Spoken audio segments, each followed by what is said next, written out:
네, 시청자 여러분 안녕하십니까. 행복한 100세 시작하겠습니다. 저는 청년개발원 홍경식입니다. 예, 열린경제연구원 최남수입니다. 안녕하세요. 오늘은 이게 바뀌어가지고요. 우리 홍 대표님이 앵커를 하겠습니다. 저는 뭐 이게 처음 이렇게 또 앵커 역할을 맡게 돼가지고 잘하고 계십니다. 그래서 이번 주제는 이제 연금에도 세금이 있다 아니겠습니까? 예, 그렇습니다. 그래서 소득이 있는 곳에 세금이 있다, 뭐 이렇게 조세 원칙이 있는데, 우리 국민연금도 세금이 있는 걸로 알고 있어요. 그래서 국민연금이 세금이 어떻게 되는지 오늘은 그거에 대해서 우리 최 원장님께서 좀 말씀해 주시죠. 여러분과 이제 국민연금 보험료를 낼 때는 이제 공제 받으시고요. 소득공제를 받으셔서 대상 소득이 그만큼 줄어들고요. 또 받으실 때는 또 소득이니까 세금을 내셔야 됩니다. 그래서 지금 먼저 낼 때 받게 되는 소득공제에 대해서 먼저 말씀드리겠는데요. 종합소득이 계신 분들, 뭐 종합소득이라는 게 이제 근로소득이라든가 사업소득 다 합한 걸 종합소득이라고 그러잖아요. 종합소득이 계신 분들은 이제 국민연금 보험료 내신 것만큼, 1년에 내신 것만큼 소득공제를 받습니다. 소득공제를 잘 아시죠?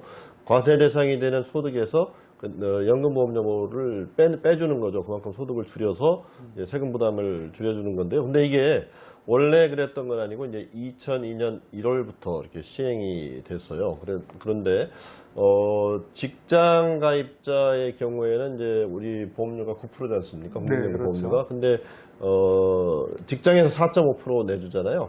그래서 본인이 낸 돈이 아니니까 소득공제 대상이 아니고요. 내가 낸 돈 4.5%만 소득공제 대상이 됩니다. 근데 자영업자는 9% 혼자 다 내지 않습니까? 그러니까 그 9%가 다 소득공제 대상이 됩니다.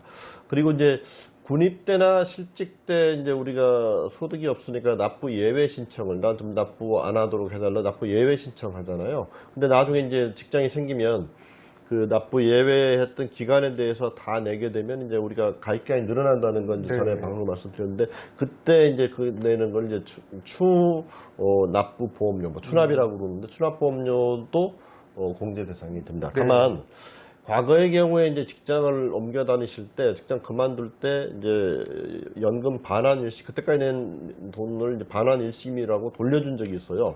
이런 분들은 이제 나중에 기간을 늘리기 위해서 그 돈을 그대로 반납할 수도 있는데 그때는 왜냐하면 돌려받을 때 세금 문제를 다 해결했기 때문에 다시 반납을 한다고 그래서 거기에 소득공제해 주는 건 아니다. 이렇게 보시면 될 것 같습니다. 외국 같은 경우에도 그런 것 같아요. 그 돈을 이제 소득이 생겼을 때 그 세금을 내고 그 다음에 이제 이제 연금을 탈 때는 이제 세금을 안 내고 과거에 이렇게 돼 있다가 그걸 이제 TTE 제도라고 하는데 그 연금 제도에서는요. 텍스 그 다음에 이제 이제 세금을 면제해야 되는 이그잼프트에서 TTE 제도에서 이제 그 2001년도에 EET 제도로 바뀌었다 이런 말씀이신 것 같아요. 그래서 소득을 먼저 공제해 주니까 세금을 안 냈으니까 나중에 그 연금을 받을 때 세금을 내라 이런 말씀이시네요. 그러니까 말씀하신 대로 전에는 그냥 걱정하실 이것저것 신경 쓰실 게 없었어요. 공제도 안 해주고 뭐 받을 때 세금도 안 물리는데 이게 보니까 이제 조세라는 게 소득이 있으면 세금을 물리는 게 맞잖아요. 이제 그러면은 또 그 전 단계로 오면 낼 때는 비용이니까 공제를 해줘야 된다 이렇게 돼가지고 2002년부터 이제 제도가 바뀐 거잖아요. 그래서 소득공제 혜택을 해주니까 이제 2002년부터는 연금보험 국민연금을 받을 때도 그러면 이제 세금을 내라 이렇게 된 거죠. 근데 이제 그러면은 이제 국민연금 저희가 그동안 여러 종류를 말씀드렸잖아요. 그럼 모든 연금이 다 그러면 세금을 내야 되느냐? 그렇지는 않습니다. 내는 대상은 정상적인 수급 연령이 됐을 때, 뭐 62세, 63세 이때 받으시는 노령연금, 나이 꽉 채워서 받으실 때 노령연금이라든가 반환일시금, 뭐 이렇게 직장 옮기고 이럴 때 한꺼번에 받을 때 그때는 이제 세금을 내야 되고요. 다만 이제 특수한 경우들이 좀 있잖아요. 배우자 사망 시 받게 되는 유족연금, 또 이제 본인의 몸에 문제가 생겼을 때 받으면 장애연금은 이제 상황이 그러니까 그때는 이제 과세를 하지 않습니다. 근데 여러분 이제 세금도 국민연금의 경우에는 이제 뭐 소득세나 지방소득세를 내는데 여러분들이 이 세금 얼마 내야 되지 뭐 내가 어떻게 신고를 해 이거 복잡하게 머리를썩이실 필요는 없고요.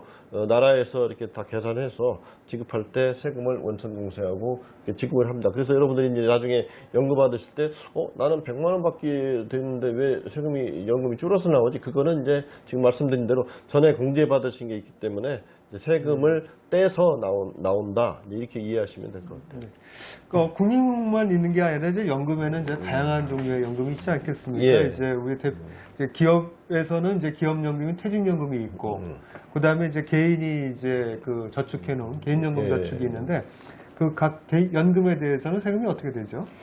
그래서 이제 사실 뭐 국민연금만 이렇게 생각하게 되면 그냥 지금까지 말씀드린 대로 그냥 어떻게 보면 좀 심플합니다. 나라가 알아서 세금 계산 주는데 우리가 말씀하신 대로 그동안 뭐 3층이죠? 3층, 예, 3층 보장대라고 보장대에서 뭐 네. 다양한 연금 말씀드렸잖아요. 그래서 연금 소득 합계가 1년에 600만 원이 넘으면 이제 다른 종합소득하고 이렇게 합해서 종합소득 할 때 신고를 하셔야 되는데 그러니까 이게 한 달에 한 50만 원 이상이죠. 예. 근데 이제 그럼 모든 연금이 다 대상이 되느냐? 그렇지는 않고요. 이제 빠지는 게 앞에서 말씀드린 대로 이제 국민연금위에서 주는 유종연금, 장애연금 빠지고 또 산업재해를 받으실 때 받는 산업재해 연금 이런 것들은 이제 빠지고요. 또 거듭 말씀드리지만 국민연금밖에 없으시죠. 물론 그런 경우는 드물 것 같은데 네, 그런 그렇죠. 분들은 이제 대상이 아니고요. 이런 것들을 빼고 나서 다른 연금 소득을 더해 보니까 월 50만 원이 넘는다, 연 600만 원이 넘는다. 이제 그러면은 종합소득 같이 신고를 해서 세금을 내셔야 됩니다. 예. 그 연금액이 뭐 그렇게 많이 그 공제되지는 않네요. 예, 그렇죠. 예. 그러면은 그 과세 대상되는 그 연금액은 어떻게 결정되는지 한번 그 부분도 좀 다르죠? 예, 우리가 이제 보통 여러분 뭐 연금뿐만 아니라 모든 세금을 이제 세금을 내실 때 보면 소득 전체에 대해 물리지 않잖아요. 예를 들어서 우리가 근로소득세 낼 때 보면 소득에서 네. 뭐 근로소득 공제, 뭐 배우자 공제, 그러니까 여기도 연금 소득 공제가 있습니다.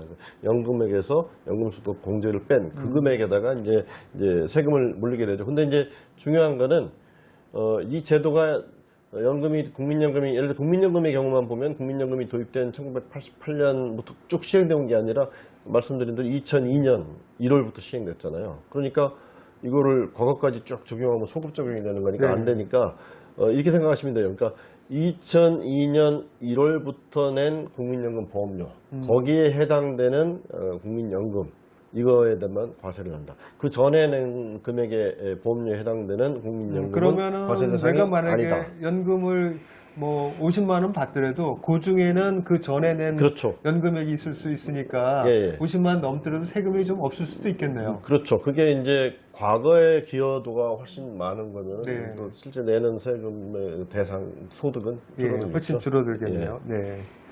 그 과세되는 연금액은 이제 총 연금액에서 이제 소득공제. 예, 연금 소득 공제를 빼고 그 나머지 금액의 연금 예. 이제 세금을 내는데 그 부분에 대해서 좀 자세히 말씀해 주시죠. 예, 그러니까 이제 다 더한 지금까지 말씀드린 기준에 부합되는 다 더한 이제 연금 소득이 이제 600만 원이 넘는 경우 이제 종합소득 신고를 같이 해야 된다. 근데 이제 그러면은 연금 소득 공제는 그럼 도대체 얼마만큼 해주는 거냐?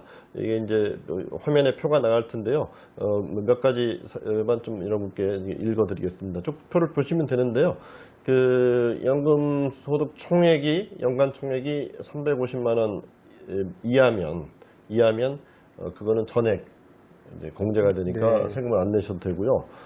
예를 들어서 700만 원 초과에서 1,400만 원 이하. 그러니까 예를 들어서 뭐 한 매달 100만 원씩이면 1,200만 원인 분들은 이 구간이 되겠네요. 그런 네. 분들은 일단 490만 원 먼저 공제하고 그다음에 그 700만 원을 초과하는 그 연금 소득의 20%를 더해서 그만큼 이렇게 공제가 되는데 그러면은 예를 들어서 이 표에 가면은 그러면 뭐 무제한 다 해주는 거냐? 이제 그런 건 아니고 공제해주는 한도는 900만 원으로 묶어놨습니다. 예. 네, 아무래도 뭐 고소득자 분들에게 그 소득을 무한정 공제해주기에는 좀 무리가 있어 보이는 예. 한데 그 좀 연금 수급자 같은 경우 일반 소득이 없기 때문에 좀 공제 금액을 좀 높여줘야 되지 않겠습니까? 그래서 이제 그런 부분들은 이제 앞으로 특히나 이제 베이비 부모들 네. 뭐 750만 이렇게 쭉 은퇴하게 되면서 이제 지금은 세금 잘 모르시잖아요.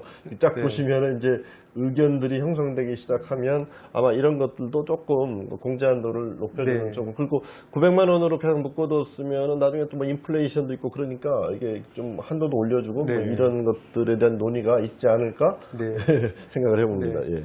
네, 오늘 좋은 말씀 고맙습니다. 마무리 말씀 한번 해주시죠. 예, 사실 제가 오늘 이렇게 국민연금 과세를 말씀드린 거는 사실 저도 이 주제에 대해서 사실 솔직히 말씀드리면 공부하기 전까지는 이게 도대체 국민연금 나중에 받게 될 때 세금은 어떻게 내는지 잘 몰랐거든요. 근데 여러분들이 국민연금도 여러분들 직장 생활 때 소득공제를 받으셨기 때문에 본인이 해본 적이 없으니까 모르실 거예요. 받으셨기 때문에 나중에 받으실 때 세금도 내신다. 근데 이게 이제 다른 연금 소득하고 합했을 때 연 600만 원이 넘으면 종합신고를 하셔야 되기 때문에 이런 것들을 좀 알려드리고 싶어서 오늘 준비를 했고요. 근데 전체적으로 이렇게 느낌상으로 보면 세금이 그렇게 많을 것 같지는 그렇지는 않죠. 않겠죠? 예. 그래서 국민연금이라든가 연금에 대한 과세를 이해하시는데 도움이 되셨으면 해서 오늘 주제 준비했습니다.